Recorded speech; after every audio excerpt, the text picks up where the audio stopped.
El doctor Gustavo Giosa nos va a presentar su trabajo de qué hablamos cuando hablamos de neurosis. Dejo con ustedes al autor. Bueno, muchas gracias. ¿Se escucha bien ahí? Sí. Bueno, ¿de qué hablamos cuando hablamos de neurosis? El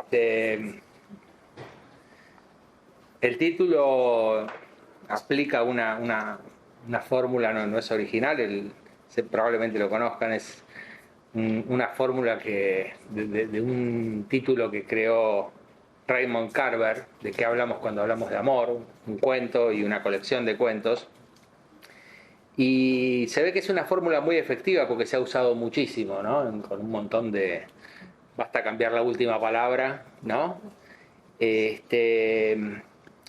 Y resulta interesante porque sugiere que hablamos de cosas que a veces no sabemos bien qué son, no sabemos bien cómo definirlas, o también cosas que necesitamos tener más claras, ¿no? Se aplica mejor a algunas cosas que a otras.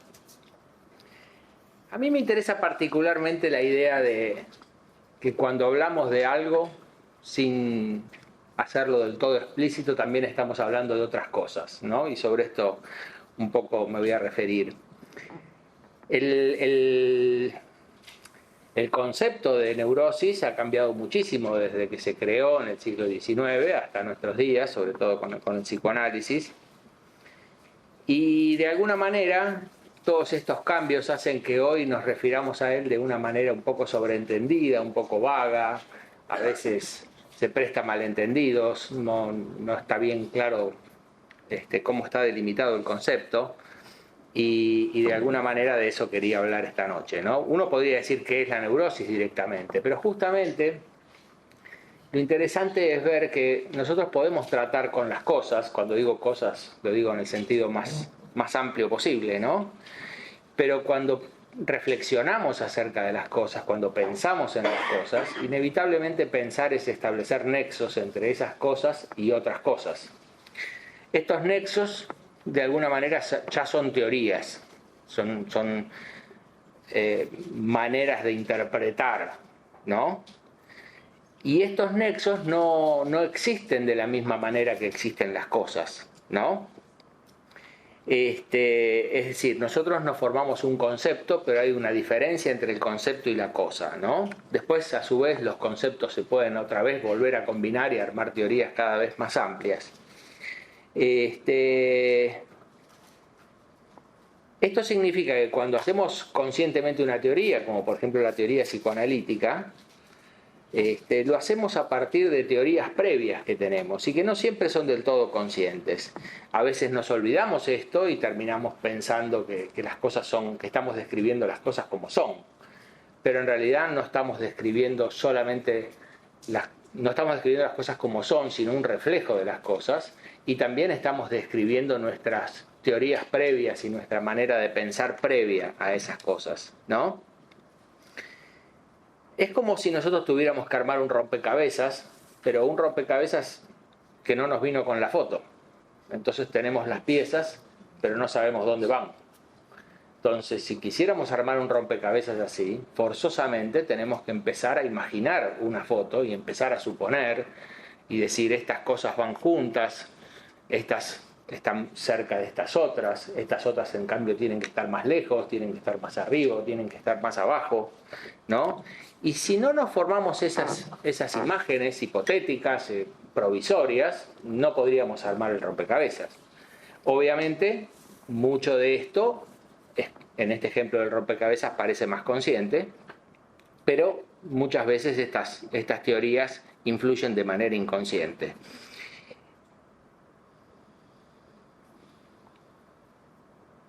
Obviamente que también a medida que vamos armando las cosas, las fotos que teníamos previamente en mente van cambiando y se van confirmando o se van modificando, ¿no? Esto que digo parece un poco abstracto, pero ya vamos a ver cómo tiene que ver con lo que quiero tratar y particularmente con la neurosis. Ustedes saben que el psicoanálisis justamente surgió como un intento de tratar a las neurosis, ¿no? Y para tratarlas era necesario primero entender bien qué eran, cómo se producían o qué las producía, ¿no? Fíjense que acabo de mencionar un hecho histórico. El psicoanálisis nació con un intento de tratar a las neurosis y para esto tenía que comprenderlas. Sin embargo, en esto que parece un hecho ya hay un montón de teorías, ¿no? Por ejemplo, que las neurosis necesitan ser tratadas, que las neurosis son susceptibles de ser tratadas, que las neurosis son enfermedades y que hay algo que las produce, ¿no? Si nos remontamos muchos años atrás, antes de la ciencia, cuando se pensaba que todo lo que ocurría era voluntad de Dios, todo esto no hubiera sido necesario, a nadie se le hubiera ocurrido hacerse todos estos planteos, ¿no? El término se creó para reunir un conjunto de trastornos o de síntomas vagos, principalmente anímicos, afectivos, miedo, angustia, inhibiciones, ¿no? Y se los reunió a todos ellos bajo una misma teoría. Esta teoría es la teoría que le da nombre, neurosis. Neurosis significa degeneración nerviosa, así como artrosis significa degeneración articular, neurosis significa degeneración nerviosa. Quiere decir que ya estaba la idea de que esto tenía que provenir de una degeneración nerviosa. Estos trastornos que eran psíquicos o que eran anímicos deberían provenir de un trastorno corporal. A nosotros nos podrá parecer que esta es una teoría muy antigua, de hecho lo es, pero fíjense que nosotros también, para referirnos al estado de ansiedad, hablamos de estar nervioso, ¿no? Quiere decir que también estas ideas de alguna manera siguen vigentes en nosotros, ¿no? Hay una cita de Grode que yo la tomo mucho en mis trabajos sobre la histeria, me parece muy linda, que él explica que en la ciencia, en la medicina, las cosas estaban ubicadas en dos órdenes, el psíquico y el somático. Y que cuando se empezaron a interesar por el sistema nervioso fue como una especie de interregno, donde las cosas no se sabía bien cómo clasificarlas, ¿no? Y este fue el ámbito de trabajo de Freud, ¿no? Para la época de Freud, dado que estas degeneraciones nerviosas, dicho sea de paso, algo de esto también hablé en la conferencia sobre el desarrollo emocional, se las llamó degeneraciones porque estaban vinculadas al periodo cuartario de la sífilis, que tiene trastornos nerviosos, y de ahí también la connotación de degeneración en el sentido que también tiene que ver con la sexualidad, pero no me voy a referir a eso. Para la época de Freud ya empezaba a dudarse de si era somática o era psíquica, ¿no? Y había toda una discusión si eran trastornos somáticos reales, ¿sí? O si eran trastornos psíquicos simulados o imaginarios, ¿no? Si los pacientes de veras estaban enfermos o simulaban la enfermedad, si la simulaban a propósito o si la enfermedad no estaba pero el paciente la sentía igual. Todo esto resultaba bastante confuso. Hago un paréntesis, una cosa interesante es que si estos trastornos eran anímicos, es decir, psíquicos, ¿por qué no se la llamó psicosis? Porque psicosis es una degeneración de lo psíquico, ¿no? Hace unos años entendí por fin definir a lo psíquico siempre fue difícil. De hecho, Freud al final de su vida dice, la verdad, si me preguntan bien qué es lo psíquico, no sabría decir qué es. Y sin embargo, él ya había dado muchos años antes una definición bastante buena, que es la que usamos. Y se me hizo claro que tenemos dos ideas para hablar de lo psíquico, ¿no? Hablamos de lo psíquico, por ejemplo, cuando nos referimos a las representaciones. Es decir, yo puedo ver un objeto, cerrar los ojos y recordarlo, y ese objeto del recuerdo es psíquico, en cambio el objeto que percibo es físico, ¿no? Y esta es una primera idea de lo psíquico, donde lo psíquico tiene que ver con las representaciones, tiene que ver con lo mental, ¿no? Esta es la idea que lleva a que se piense que lo que es psíquico no existe de veras, no existe como lo somático, ¿no? La idea del trastorno simulado, ¿no? La idea de que, por ejemplo, el psicoanálisis, que son solamente palabras, no puede curar porque de alguna manera las cosas físicas no son susceptibles de llegar por algo que en definitiva no existe de veras, ¿no? Pero que hay otro sentido de lo psíquico que es justamente el sentido, ¿no? Y el sentido tiene que ver con lo que siento, es decir, con los afectos. Y los afectos están mucho más vinculados al cuerpo, ¿no? Entonces, como estos trastornos eran anímicos, eran psíquicos, pero eran sobre todo afectivos, miedos, angustias, ¿no? De alguna manera, sin que hicieran toda esta disquisición, enseguida supusieron que esto tenía que ser del sistema nervioso. En cambio, un paciente psicótico que alucina cosas que no existen, parece algo más de esta otra manera de entender lo psíquico, como las representaciones, como lo mental, como las percepciones, ¿no? En fin, este paréntesis era para reflexionar acerca de cómo esta teoría, de cómo entendemos lo psíquico, también influye en cómo consideramos los trastornos, ¿no? Bueno, les estaba diciendo que para la época de Freud ya estaba esta discusión de si eran psíquicos o somáticos, cuál era el origen de estos trastornos o la causa.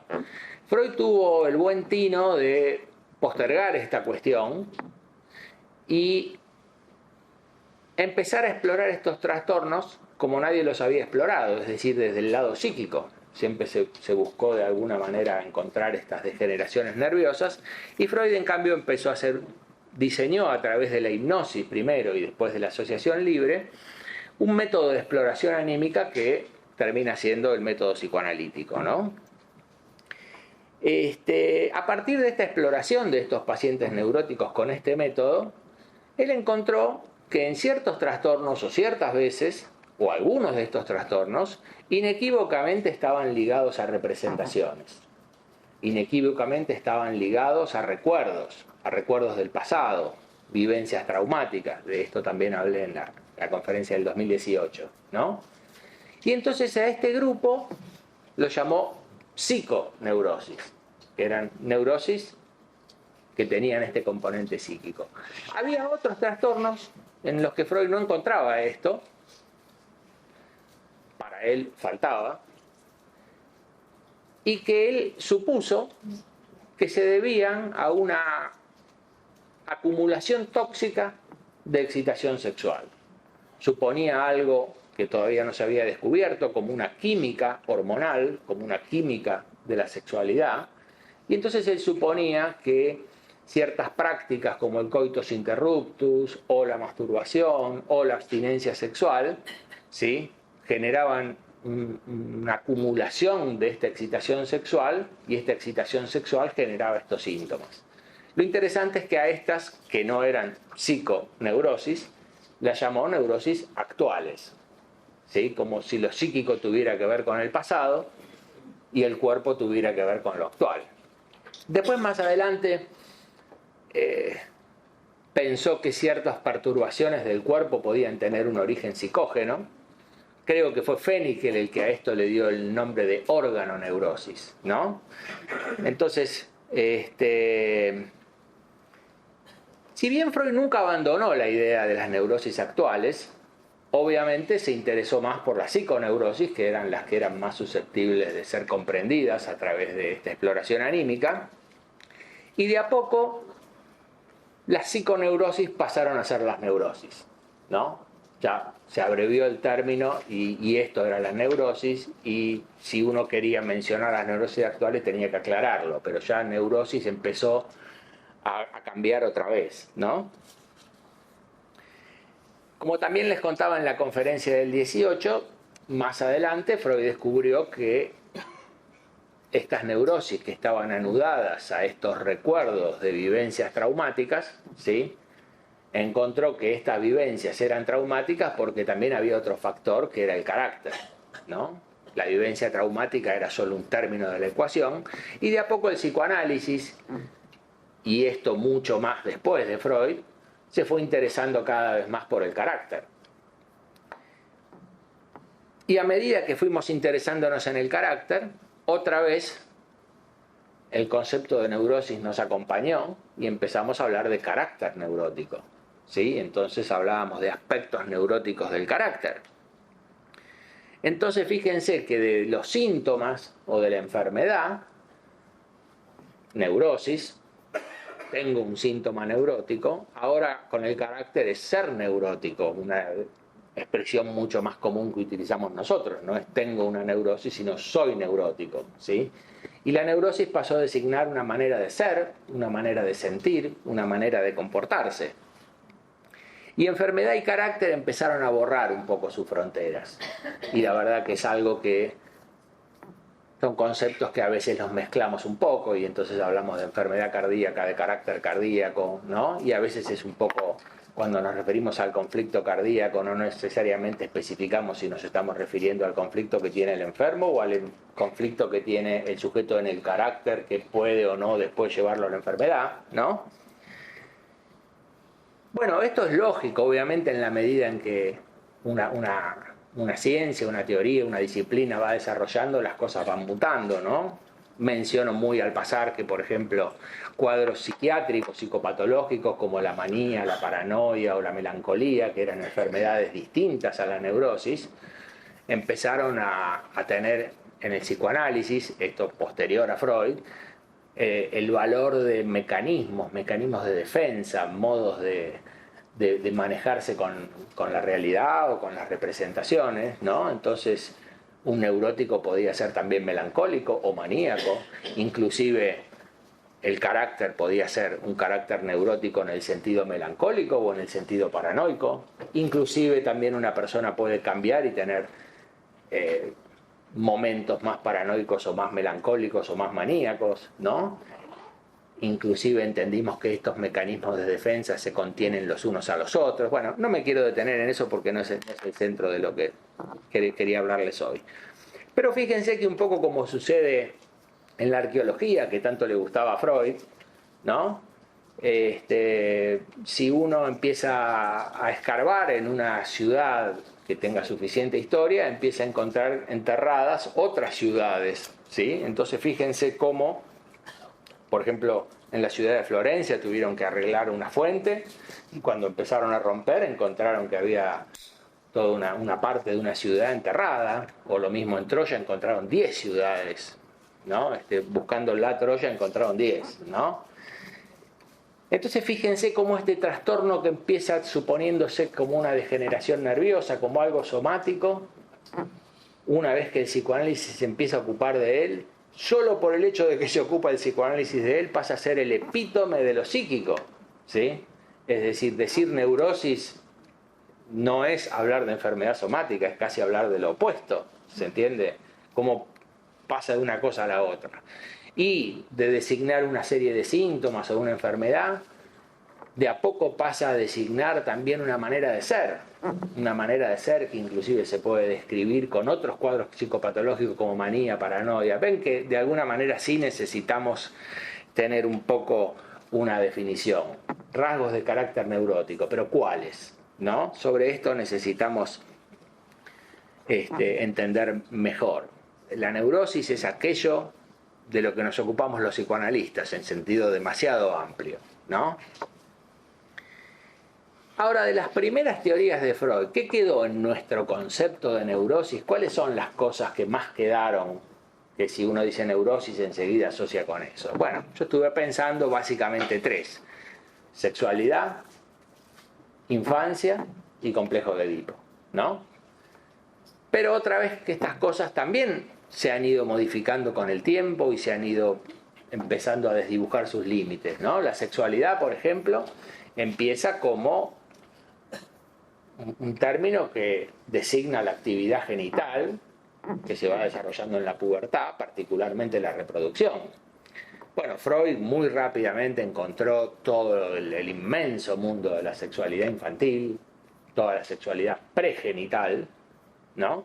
No solamente de los genitales inmaduros, sino también la etapa oral, la etapa anal, ¿no? Y entonces la sexualidad empezó a ser algo muchísimo más amplio y empezó a contaminar un montón de ámbitos que no necesariamente eran a lo que uno se refería cuando hablaba de sexualidad.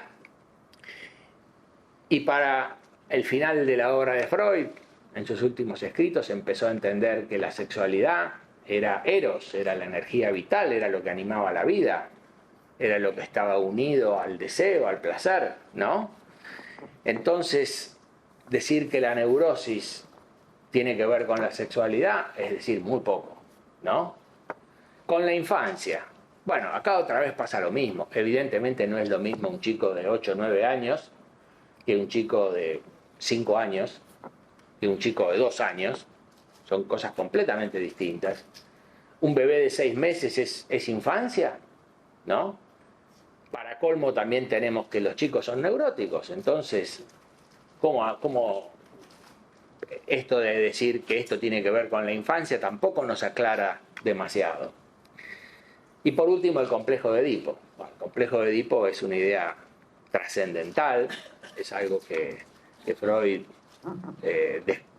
descubrió, algo que lo entusiasmó muchísimo, es una teoría que la usó para entender prácticamente toda la génesis de la cultura humana, Totem y Tabú, ¿no?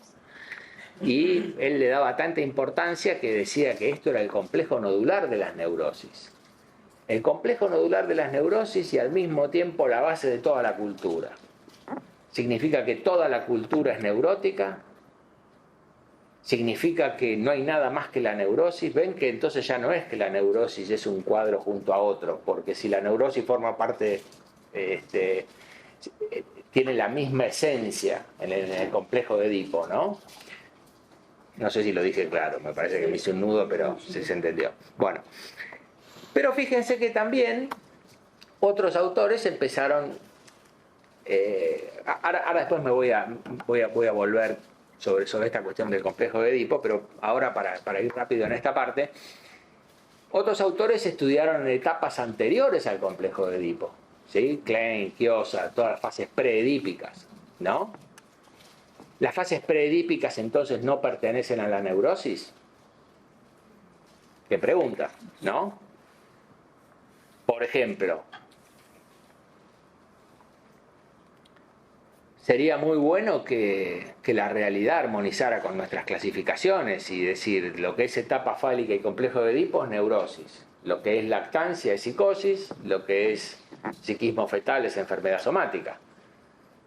Pero la verdad que las cosas así nos cierran, no nos convencen, ¿no? Un sujeto envidioso, un sujeto celoso, no es también una manera de ser neurótico. Inclusive un sujeto que tiene un carácter cardíaco, ¿no es una manera de ser neurótico? La neurosis obsesiva no es etapa fálica, es etapa anal. ¿Se entiende? Está antes de lo que Freud decía que era el complejo de Edipo, en la etapa fálica. ¿Se entiende?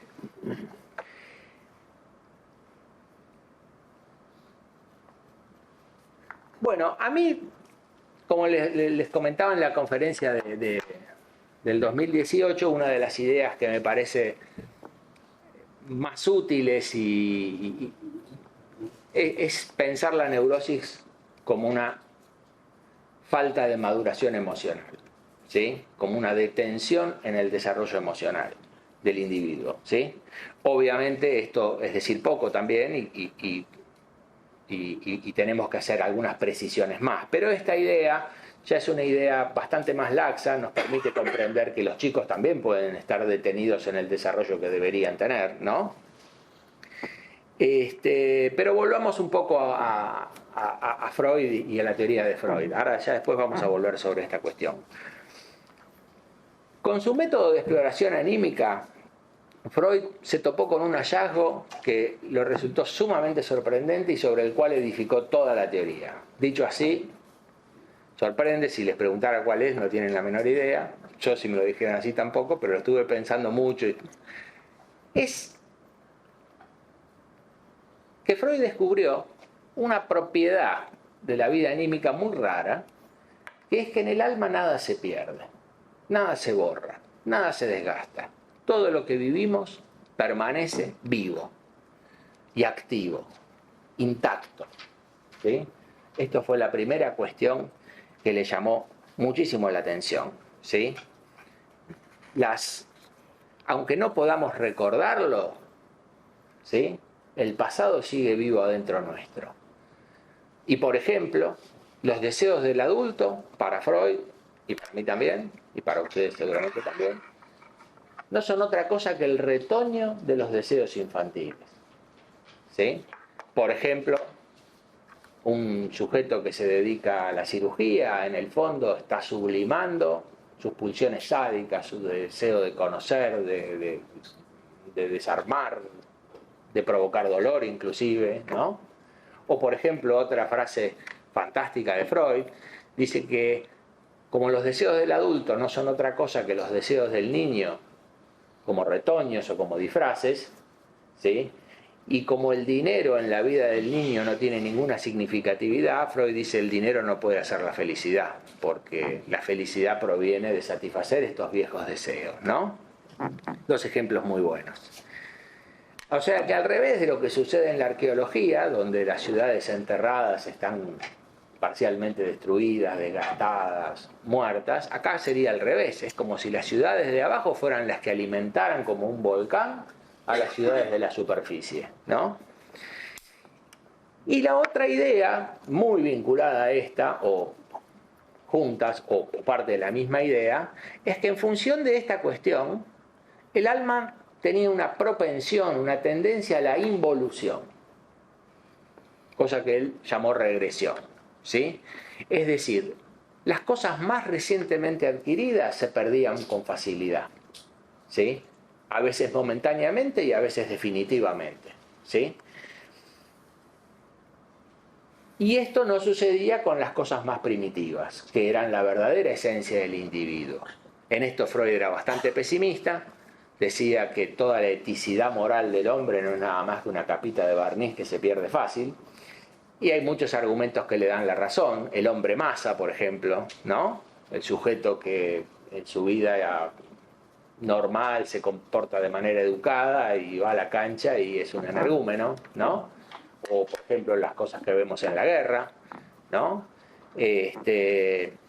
Para Freud es como si la esencia primitiva fuera lo que más prima, ¿no?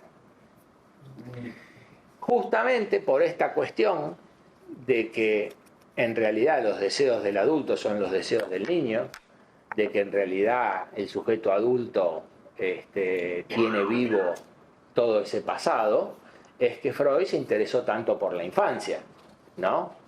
No como una deducción, sino que el analizar a sus pacientes los fue llevando a esta cuestión, ¿sí?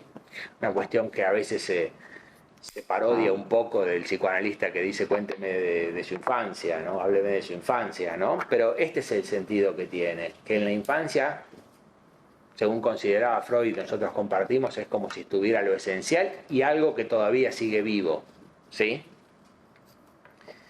Y este interés por la infancia lo llevó a estudiar la sexualidad infantil con todas sus etapas, y lo que más lo fascinó a Freud fue esta cuestión de la etapa fálica y del complejo de Edipo, ¿sí?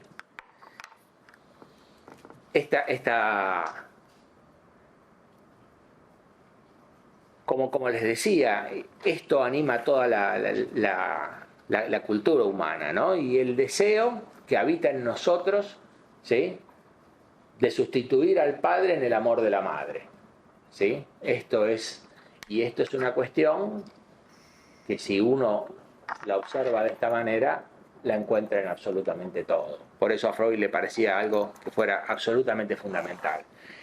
Entonces, comprender psicoanalíticamente a un paciente se podría decir, simplificando pero sin ser inexactos, que es tratar de comprender, de conocer, de descubrir el niño de 3 a 5 años que todavía está vivo adentro de nuestro paciente, ¿sí? Este niño que lo que más quiere es sustituir a su padre en el lugar del amor de la madre, ¿sí? Quedarse con la madre solo para él, quitándosela al padre. O también se podría decir ser el padre para entonces poder tener a la madre, ¿no? La envidia, los celos, la rivalidad están interpretadas en esta escena del complejo de Edipo, ¿sí? El triunfo, la derrota, ¿sí? El triunfo fálico, la castración, ¿sí? Pero como les decía, otros autores empezaron a estudiar las cosas que empezaron a poner mucho más énfasis. Freud las había descrito, las etapas anteriores, y otros autores se empezaron a interesar. Klein, por ejemplo, estudió mucho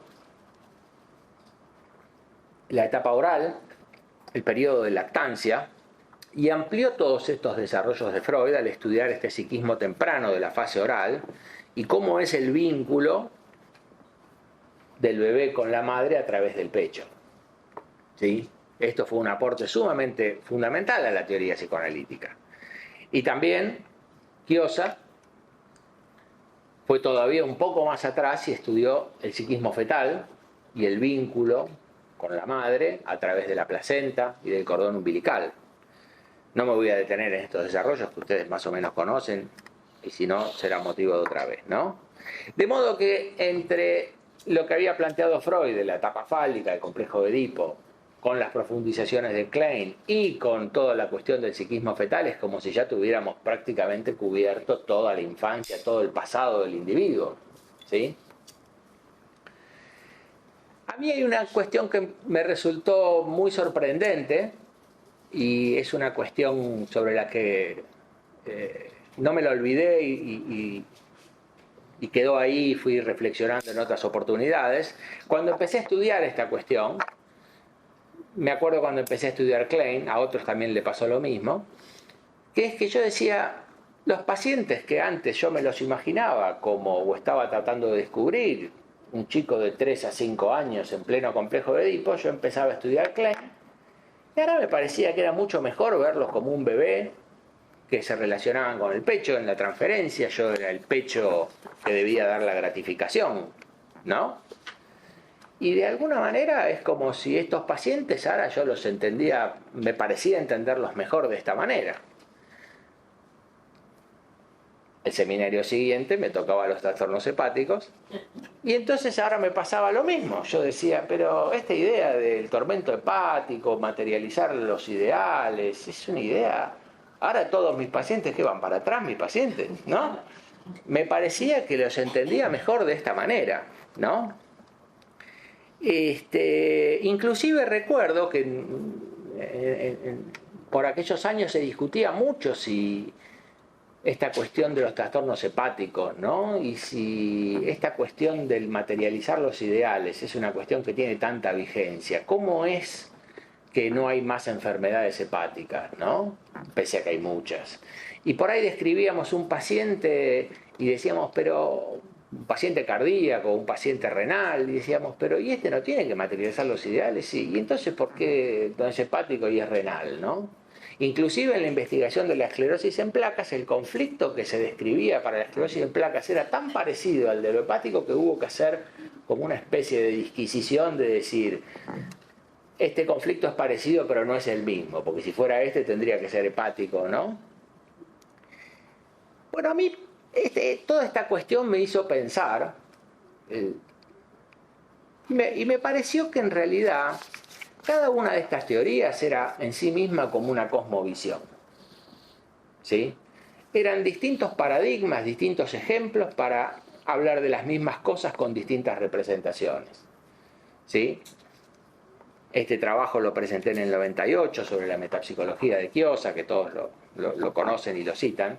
Esta idea de que no se trata tanto de identificar a dónde regresa el paciente en su punto de fijación, y si el punto de fijación es este, entonces tiene esto, y si es este, sino que es nuestra manera de comprender la que de alguna manera le da estas representaciones, ¿no?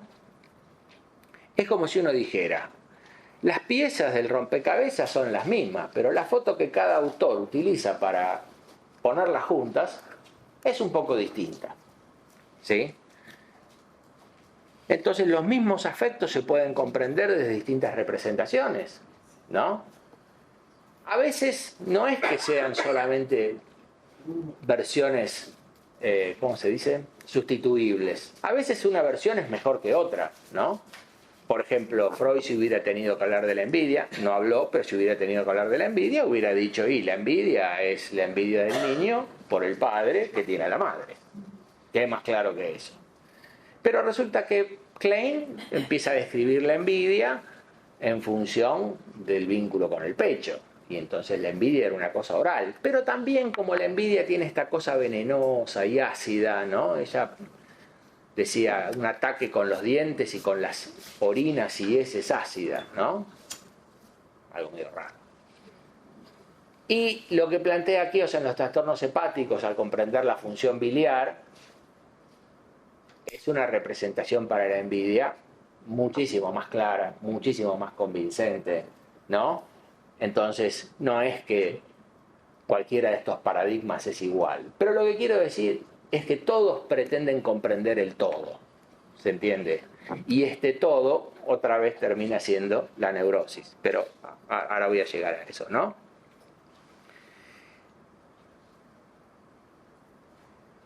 Obviamente que cada nuevo paradigma, más allá de si en algún punto supera los anteriores, independientemente de si lo supera o no lo supera, tiene un efecto renovador. ¿Se entiende? Y al ser una representación nueva, uno empieza a entender las cosas de otra manera, y por eso siempre el último es el que nos parece el mejor, porque es el que más nos entusiasma, porque es como si nos refrescara toda nuestra manera de entender, ¿no? Que es este efecto que yo sentía cuando empezaba a estudiar a Klein, ¿no? Si hoy tuviera que decir, creo que valoro más el paradigma de Freud que el de Klein, pero en su momento el de Klein me entusiasmó muchísimo, ¿no? Entonces hay cosas que, por ejemplo, un modelo explica mejor que otro. Y sobre todo, a veces hay cosas que en un modelo están entendidas mal o de manera superficial. Y viene otro modelo y las entiende mejor. Por ejemplo, el falso privilegio del padre en el complejo de Edipo, ¿sí? Este malentendido. Freud consideraba que en el mandato paterno había una contradicción, porque el padre le decía al hijo, vos tenés que ser como yo, y después le decía, pero mamá es solo para mí. Y que el hijo veía en esto una contradicción. Y Chiozza dice, no, esto es un malentendido, en realidad el padre no está con su propia madre, el padre está con su esposa, entonces le podría decir al hijo, vos tenés que ser como yo y buscarte tu propia esposa y dejar a tu mamá con tu papá como yo dejé a la mía con el mío, ¿se entiende? No había una contradicción. Obviamente que parece una... Siempre que uno habla de malentendidos parece estar diciendo una tontería, porque es algo tan obvio. Es como si dijera, pero vos me estás diciendo que Freud no se dio cuenta de que el padre no estaba con su propia madre. No, la idea es que una cosa se dice mal porque en el fondo, ¿sí? Para nosotros el concepto de malentendido es así. Se malentiende a los fines de defender una fantasía optativa, ¿sí? En este caso particular, el niño dice, acá hay un malentendido, hay una contradicción, porque de esta manera, primero justifica la injusticia, ¿sí? Y segundo, mantiene viva la posibilidad de que alguien esté con la madre. Si el padre está con la madre, yo puedo estar con la madre, ¿se entiende? Al confundir y decir, no está con la esposa, está con la madre, bueno, por lo menos alguien lo hace. Si alguien lo hace, todavía sigue siendo posible. En cambio, si nadie lo hace, esta idea me gusta menos, ¿se entiende? Entonces, si el padre le dijera, yo no estoy con mi mamá, yo estoy con mi esposa, el chico diría, esta parte no la escucho, ¿se entiende? Eso es un malentendido. Algo que tiene una fantasía optativa. Parece tonto, parece obvio, pero en el fondo es fundamental, ¿sí? Digo, aclaro esto porque ahora vamos a hablar también de algunos otros malentendidos. Bueno, esta idea de haber entendido esto que cuando uno lo estudiaba era como si uno fuera estudiando el pasado real del sujeto, del paciente en concreto o del alma humana, ¿no? Desde sus inicios hasta la edad adulta, y que para mí se transformaron en modelos, en cosmovisiones. También, a medida que fui pensando en estas cosas y a medida que iba desarrollando otros trabajos, también se me fue haciendo consciente que yo también tenía una manera, una foto con la que yo estudiaba el psicoanálisis y el lugar donde ponía las piezas, y que esta foto de alguna manera tenía sus particularidades y de alguna manera no era exactamente ninguna de estas, ¿no? Y de a poco fui pudiendo redondear esta idea, y esta idea me trajo mucho enriquecimiento en mi manera de trabajar, en las supervisiones, en los estudios patobiográficos, un poco por este efecto renovador, ¿no? A veces también necesitamos decirle al paciente las cosas de otra manera, ¿no? O con otras representaciones, ¿no? Y un poco de esto es de lo que les quiero hablar, ¿no? De cómo yo me represento, de qué hablamos cuando hablamos de neurosis, o de qué hablo cuando hablo de neurosis, ¿no? El punto, aclaro otra vez, son las mismas piezas, pero ordenadas un poco distintas. A lo mejor un párrafo que a nadie le parece importante, a mí me parece fundamental, un párrafo de Freud, por ejemplo. A lo mejor otro párrafo de Freud que a todos le parece un acierto, a mí me parece un malentendido, me parece que es mucho más interesante verlo como un malentendido porque encubre otras cosas. Lo mismo que esta cuestión de cuando Freud decía que el mandato paterno era contradictorio, ¿no? El poder haber visto atrás de eso otra cosa, ¿no? Pero básicamente son las mismas piezas. El comienzo de este modelo que les voy a presentar es lo mismo que dice Freud. El comienzo de la vida anímica, porque para entender la neurosis como detención, como falta de maduración, tenemos que entender primero la vida anímica y su maduración. Este comienzo es el mismo que plantea Freud para la vida anímica, pero resulta que Freud nos ofrece dos ideas de comienzo, no una, ¿no?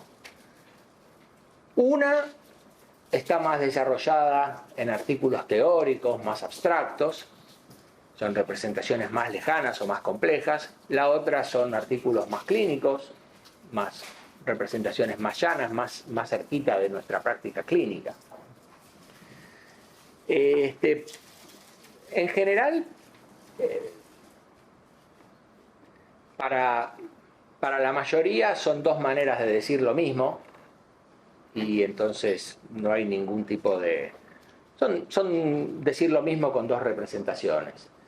Pero para mí tiene mucha importancia marcar las diferencias y para mí una es primero y otra no. Y otra es después, ¿sí? Lo que nos ofrece Freud en la clínica, y es la versión que más predomina entre los psicoanalistas, es la idea de que para representarnos el comienzo de la vida anímica nos imaginamos un bebé recién nacido. Esto no quiere decir que Freud no considerara la existencia del psiquismo fetal, no se pronunció al respecto, pero para él esto es como un hipotético instante. En el hipotético instante primitivo donde comienza la vida anímica, él sugiere que nos podemos representar un bebé recién nacido. ¿Y cómo es un bebé recién nacido? Bueno, un bebé recién nacido es alguien que, como tiene poco contacto con la realidad, ¿sí? Porque sus deseos le son satisfechos por los sujetos que los cuidan, este bebé recién nacido es un sujeto narcisista y omnipotente, ¿sí? Con poco contacto con la realidad y con la idea de que todo le es satisfecho, ¿sí?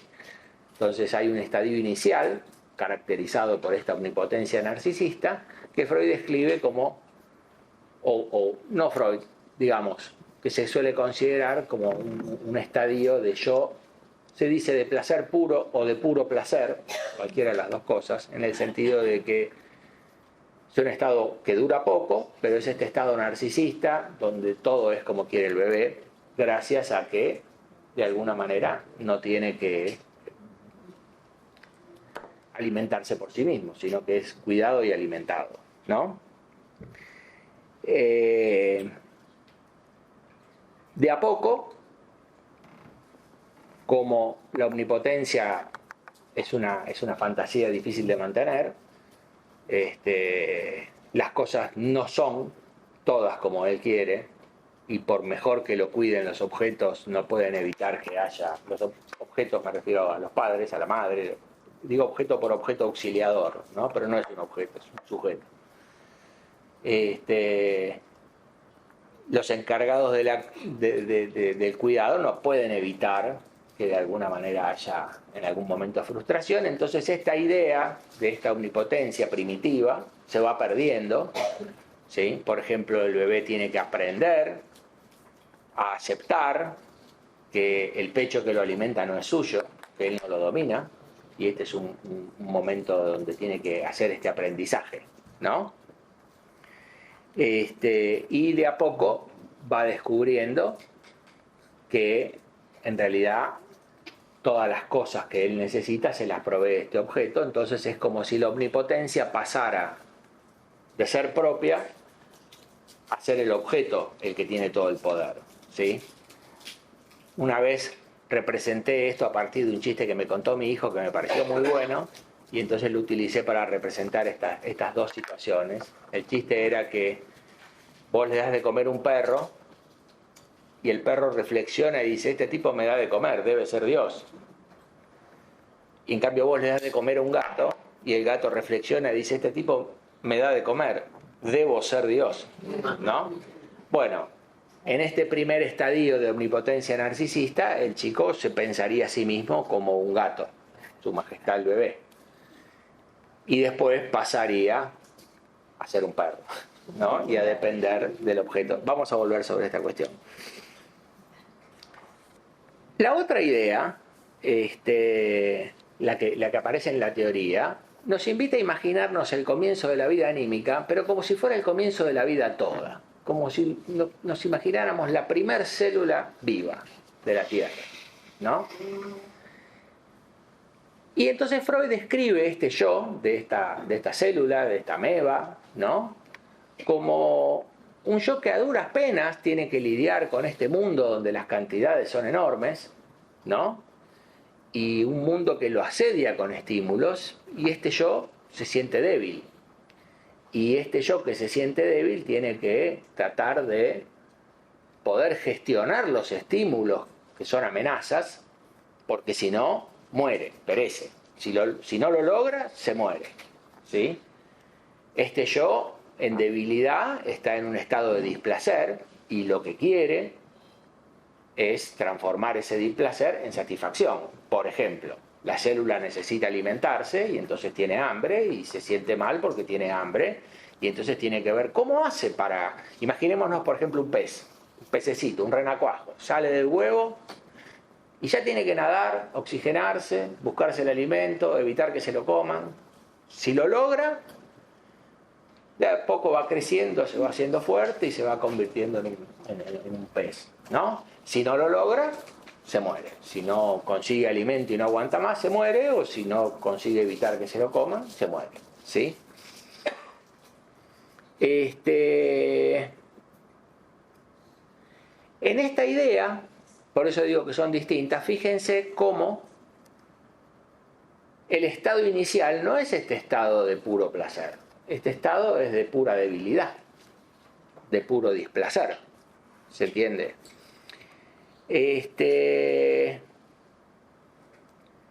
Esto de alguna manera armoniza también con otra idea de Freud, que dice que para que haya placer tiene que haber displacer primero, porque Freud concebía el placer como una descarga. Entonces, para que algo se descargue, primero se tiene que cargar, ¿no? Entonces, primero tiene que ser el displacer. Esto lo decía Freud en la teoría, decía el principio de displacer-placer, ¿sí? Pero entonces esto no armoniza con esta idea de que lo primero es la omnipotencia narcisista y el puro placer. No habría este puro placer. Desde este punto de vista, esta ameba, la vida anímica, ¿en qué consiste? En una dificultad a resolver, en un estímulo a tramitar, en resolver el displacer y poder transformarlo en placer, o mejor dicho, aguantarlo mientras lo encontramos la manera de resolverlo, ¿no? Obviamente que este modelo de esta ameba, nosotros no atendemos amebas, no atendemos pececitos, no atendemos renacuajos, atendemos sujetos, y la cuestión es mucho más compleja, ¿no? Porque nosotros somos mamíferos, ¿sí? De hecho somos uno de los mamíferos que más inacabados nacen y que tienen un periodo de dependencia más largo, ¿no? Evidentemente, cuando nacemos no hay manera de que podamos conseguir nuestro propio alimento. Necesitamos ser protegidos y alimentados. ¿Se entiende? Entonces, según se mire, si nosotros nos comparamos ahora con ese renacuajo, según se mire, uno podría decir, estamos mucho peor que el renacuajo, que es mucho más capaz que nosotros. O también podemos decir, no, estamos mucho mejor, porque sin tener que hacer ningún esfuerzo, tenemos lo mismo que él. Anda a laburar, ¿sí? ¿No? Nosotros tenemos sirvientes y nos sentimos reyes. Entonces, ¿cuál de estas dos opciones elegimos? ¿Elegimos decir, somos peor que un renacuajo, somos incapaces de nada? ¿O somos reyes que tenemos todos los súbditos que nos satisfacen todos nuestros deseos? ¿No? Bueno, esta segunda idea, para mí, es una fantasía optativa, es una defensa. Para no sentirnos débiles, ¿sí? Nos sentimos reyes, nos sentimos este estado de omnipotencia narcisista, ¿sí? De puro placer. No es algo que es el origen de la cuestión, sino que es algo que es una defensa frente al origen de la cuestión. Hace relativamente poco encontré una idea de Freud, un párrafo de Freud donde él habla de esta misma cuestión. No se trata de un artículo ignoto que apareció recientemente, es algo que todos lo leímos y todos lo estudiamos. El punto es que no está suficientemente enfatizado, está dicho ahí al pasar, si vos lo... Es un poco parte de esta idea, está en una nota al pie. Y probablemente uno la lee y la entiende, pero no alcanza a contextualizar la importancia que tiene en general. ¿Se entiende? De hecho, Freud no la dice más veces. La idea es la siguiente. Freud dice que al comienzo, el primer estadio del yo es un yo realidad, y que el yo tiene la capacidad, ¿sí?, de registrar sus sensaciones, y en función de estas sensaciones, de tener una idea de la realidad, y de saber qué es suyo y qué no es suyo. Esto lo dice Freud. Es decir, no es que el bebé tiene que aprender que el pezón es suyo. El bebé tiene que dejar de negar que el pezón no es suyo. ¿Se entiende? Entonces, la diferencia a mí me parece que es importante. ¿Sí? Y Freud dice, ¿cómo? Se pregunta, esta es la parte que está en la nota al pie, dice, ¿por qué este yo realidad inicial no se mantiene y se desarrolla hasta llegar al yo del adulto? Y la respuesta, ¿cuál es? Por la asistencia ajena. Como el sujeto es asistido y no tiene que laburar, entonces el sujeto niega esta debilidad, se apodera de este objeto que lo asiste y se fabrica esta ilusión de omnipotencia. Pero esto es una ilusión que en el fondo nos muestra que si tiene que hacer esa ilusión es porque se siente débil, es por lo mal que se siente. ¿Sí?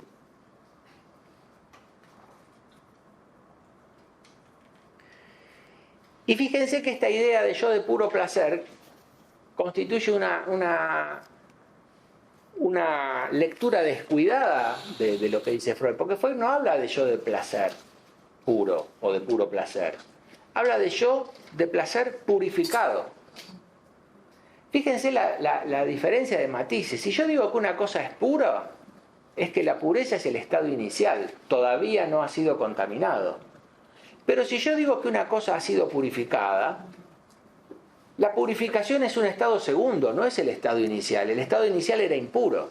Y esto es lo que dice Freud. El sujeto, ahora que lo cuidan, dice, ya no tengo por qué sentirme débil, todo lo malo es del objeto y todo lo bueno es mío, y yo soy grandioso. Y esto es purificar al yo de displacer hasta que quede esta idea ilusoria de puro placer. ¿Se entiende? Entonces fíjense cómo, lo mismo que les trataba de explicar en el malentendido del falso privilegio del padre en el complejo de Edipo, cómo hay una lectura que es biasada, donde decía purificado, entendimos puro.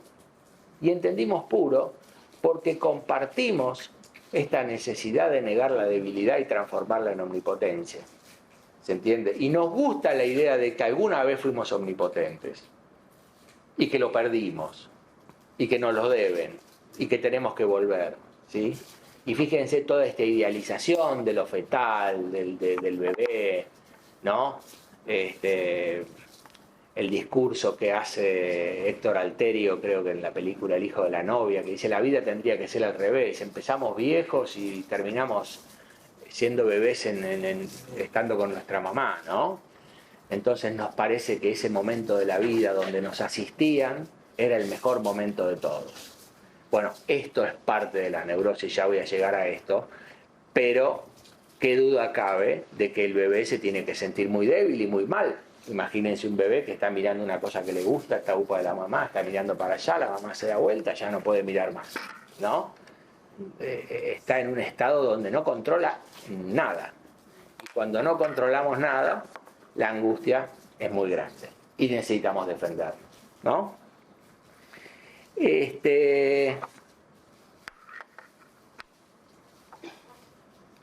Entonces, la omnipotencia narcisista es una defensa, ¿sí?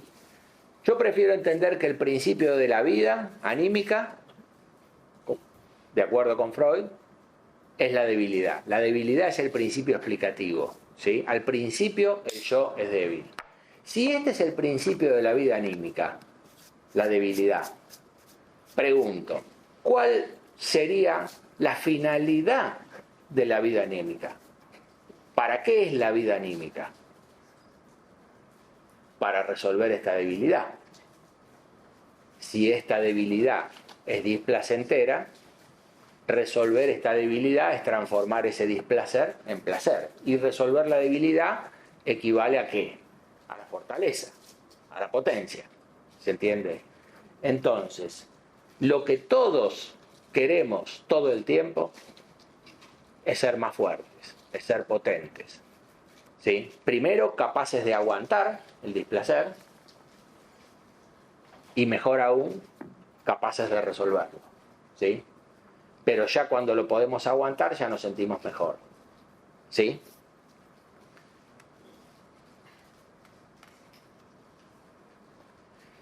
Y podemos pensar que no puede haber una satisfacción mayor que esta, ¿no? Porque esta es la finalidad de la vida anímica.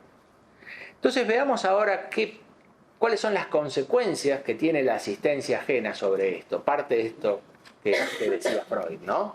Esta cuestión de que genera esta ilusión de omnipotencia. Pero si entendemos que el cachorro humano tiene un periodo muy largo de dependencia infantil, ¿sí? Y que en el momento de nacer hay cosas que puede hacer por sí mismo. Obviamente puede respirar, puede cerrar los párpados si le molesta la luz,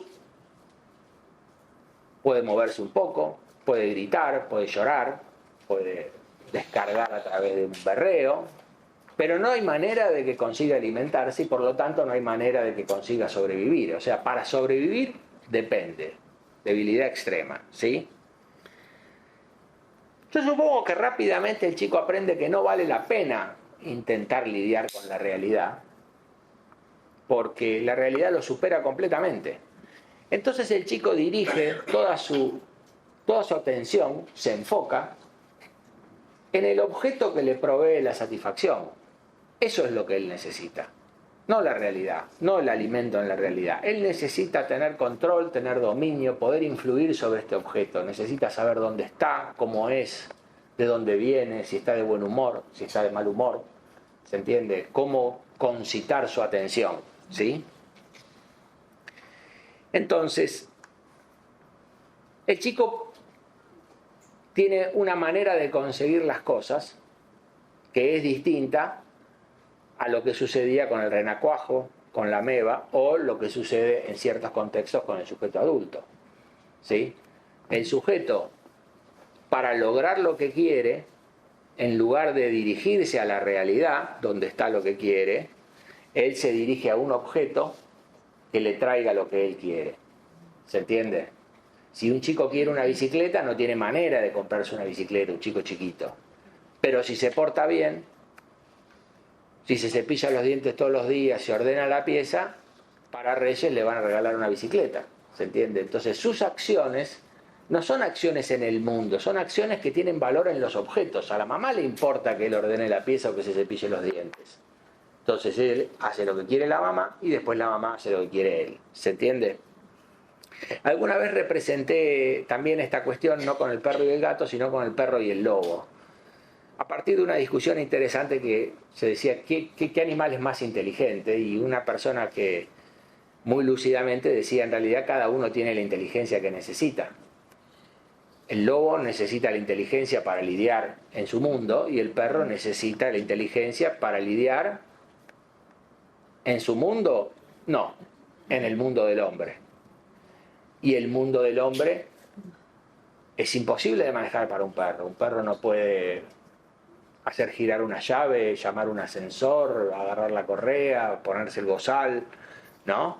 No puede abrir el paquete donde está su comida envasada al vacío que ni siquiera tiene olor, ¿no? Entonces el perro necesita del hombre y el perro se especializa en entender al hombre, en leer sus estados de ánimo, en leer sus emociones, en saber lo que el hombre quiere y lo que el hombre no quiere, en hacer las cosas que el hombre quiera para que después el hombre haga las cosas que él quiere, ¿no? Aprende rápidamente cómo tiene que pedir cuando quiere salir a pasear o cuando quiere comer. El perro vive en una realidad mediada por el amo, por el humano. ¿Se entiende? Bueno, esta es la metáfora, la usaba para identificar como estas dos situaciones. El niño sería como el perro y el adulto, por oposición, sería como el lobo, ¿no? Entonces, dijimos que la vida empieza con la debilidad y que la meta de la vida es la fortaleza. Bueno, esta meta se posterga. Se posterga pero no se satisface ni se resuelve. Ahora el niño no busca ser fuerte. ¿Qué es lo que busca el niño? Ser protegido, ser reconocido, ser amado. ¿Sí?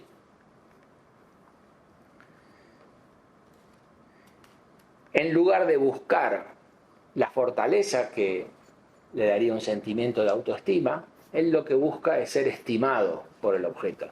¿Sí? Obviamente, si él siente que el objeto lo ama, se siente un poco más seguro. Pero esta seguridad que tiene proveniendo del amor del objeto no se compara con la seguridad que daría la fortaleza, el ser capaz de aguantar. Queda claro esta cuestión, ¿no? Porque esa seguridad en el amor del objeto es bastante más voluble. Puedo meter la pata y el objeto se enoja, o el objeto le puede pasar algo. Igual el sujeto sigue sintiendo que el control lo tiene el objeto, no lo tiene él. ¿Sí?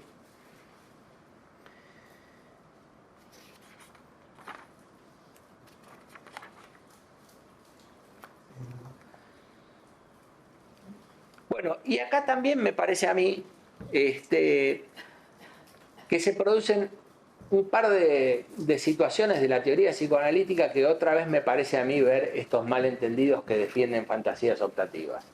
Uno de ellos tiene que ver con este tema de la autoestima. Freud explícitamente dice que la fuente de la autoestima es el amor del objeto.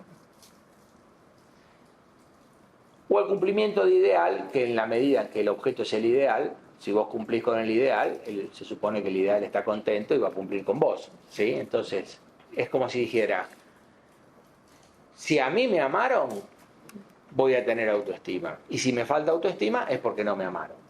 ¿Sí? Este es el malentendido. La responsabilidad está en el objeto. ¿Sí? Entonces, esta fuente es como si uno dijera, el chico viene vacío.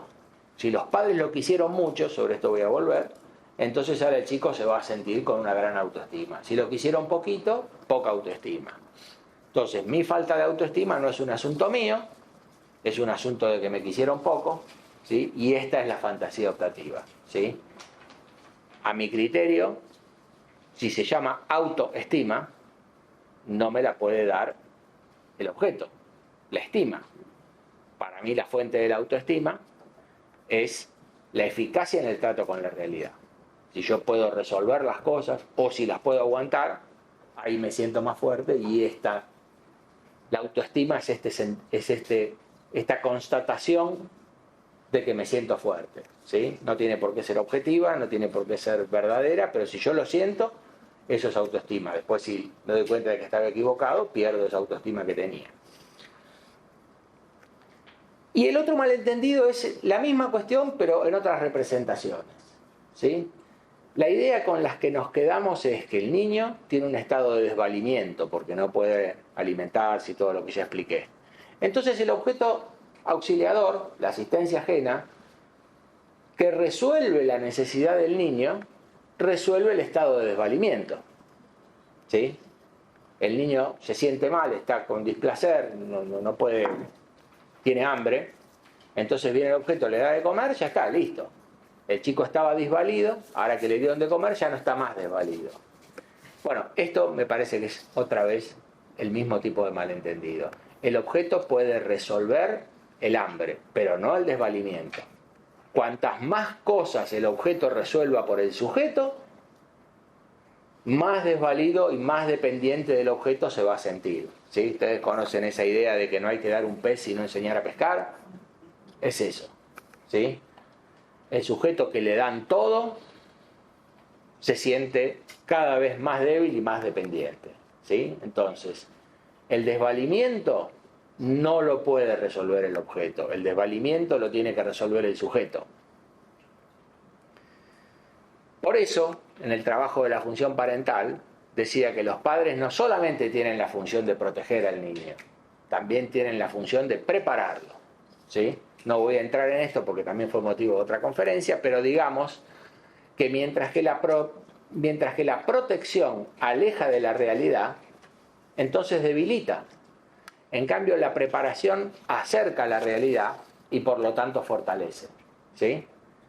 Entonces, si los padres llevan a cabo su función razonablemente, como en el caso de nosotros, entre protección y preparación, de a poco vamos fortaleciéndonos, vamos creciendo y llegamos a ser adultos bastante bien.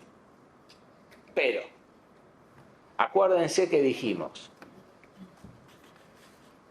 que en el inconsciente nada se pierde, nada se borra, todo sigue vivo. Dijimos que los deseos del adulto en el fondo son los deseos del niño.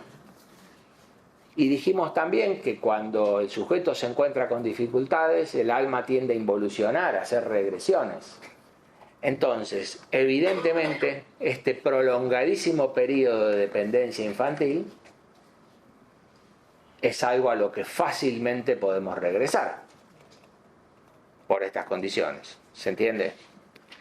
La regresión a ese modo de funcionamiento del alma centrado en la asistencia ajena, ¿sí?, es lo que para mí define la neurosis. Este es el criterio con el que podemos decir esto es neurosis y esto no. ¿Se entiende? Es volver a un modo de funcionamiento donde todo es al revés, ¿sí? ¿De qué hablo cuando hablo de neurosis? De esto. Yo me imagino a un sujeto, a todos mis pacientes, a mí mismo, como que nos sentimos débil mientras estamos despiertos y conscientes, tenemos algo que resolver. Y si tenemos algo que resolver es porque todavía no lo resolvimos, ¿sí? Si la vida es un deseo, para tener un deseo hay que estar insatisfecho, ¿sí? Se habla de deseos insatisfechos. Es que no hay deseos que estén satisfechos. Los deseos satisfechos ya no son deseos. Entonces, si tenemos un deseo es porque tenemos algo que resolver. Entonces, todo el tiempo tenemos algo que resolver, por lo tanto nos sentimos débiles y por lo tanto lo único que queremos o lo que queremos en el fondo de todo, si los deseos más antiguos siguen vivos adentro de nosotros, es que lo que nosotros queremos es poder, ser fuertes, ser capaces de aguantar, ser capaces de resolver, ¿sí?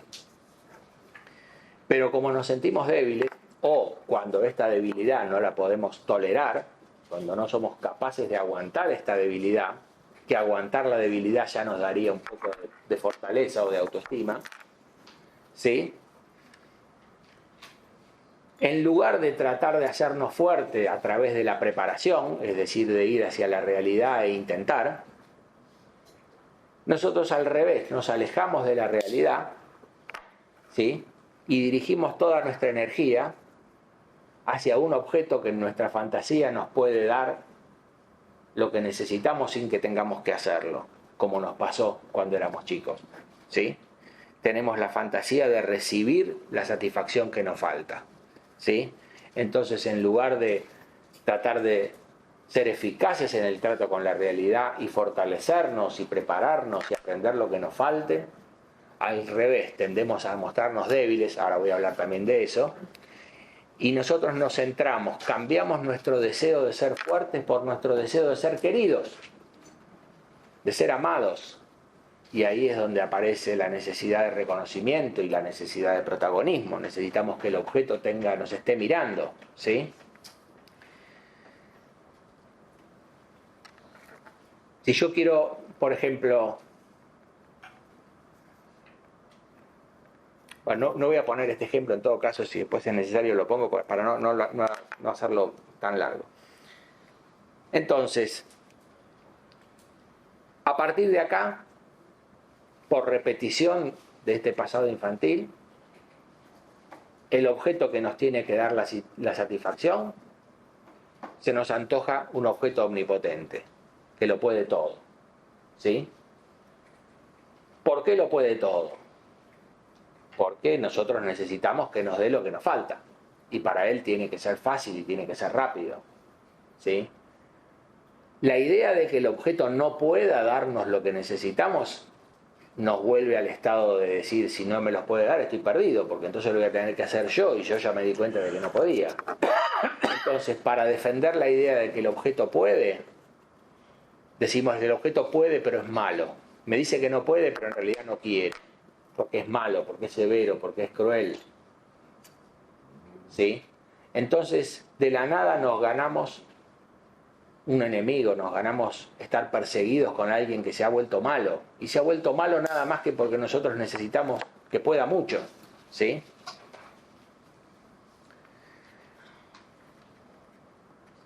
Es como lo que pasa con la religión. Dios es infinita bondad, pero Dios es malo, severo y cruel. Entonces, si Dios fuera omnipotente y bueno, ¿por qué suceden cosas malas? Porque nos pone a prueba, ¿sí? Porque de alguna manera quiere que nos lo merezcamos. Entonces otra vez tenemos la idea de este objeto que se transforma en un perseguidor, ¿sí? Del otro lado de este perseguidor está lo mismo pero del lado del objeto. Así como el objeto es malo, yo lo que siento es que no me siento querido. No me han querido lo suficiente.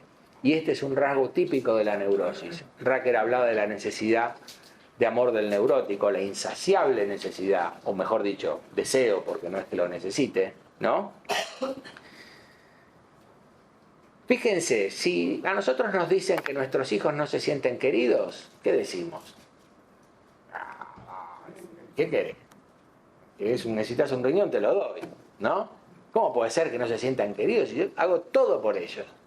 Ahora demos vuelta a la pregunta. ¿Nuestros padres nos quisieron? ¡Buah! Querer, ¿no? ¿Se entiende? Fíjense esto, si ustedes se lo preguntan internamente, cómo esto es algo que nos afecta a todos, ¿no? Cómo este periodo nos ha influido. Y si lo queremos llevar más lejos, nos vamos a dar cuenta de que la neurosis es muchísimo más grave que un montón de enfermedades que nos parecen más graves, porque esto de alguna manera nos compromete y nos arruina mucho en nuestra vida, ¿no? Entonces, ¿por qué nos sentimos poco queridos? Porque establecemos la premisa de que si el objeto es omnipotente y me quiere, yo debería ser feliz para siempre. Todo me tendría que salir fácil. No debería tener ninguna dificultad. Si tengo una dificultad es porque me falta algo. Y si me falta algo es porque no me lo dieron. Y si no me lo dieron es porque no me quieren. ¿Se entiende? en lugar de decir, no, a lo mejor me quiere pero no me lo puede dar, no, esto es muy inseguro. Yo prefiero decir que no me quiere, porque además, si no me quiere, primero que puedo conseguir el amor, ahora vamos a hablar de esas estrategias, y al mismo tiempo la responsabilidad es suya, ¿no? Entonces, si el sujeto me da muchas cosas, pero no me da lo que yo necesito. Y lo que necesito se lo queda siempre él, porque él es omnipotente y yo soy débil. ¿Se entiende? Sin entender, o mejor dicho, desconociendo, o malentendiendo, que la potencia no se puede recibir. La maduración no se puede recibir. Uno no puede recibir la maduración la tiene que hacer uno, y la fortaleza la tiene que desarrollar uno.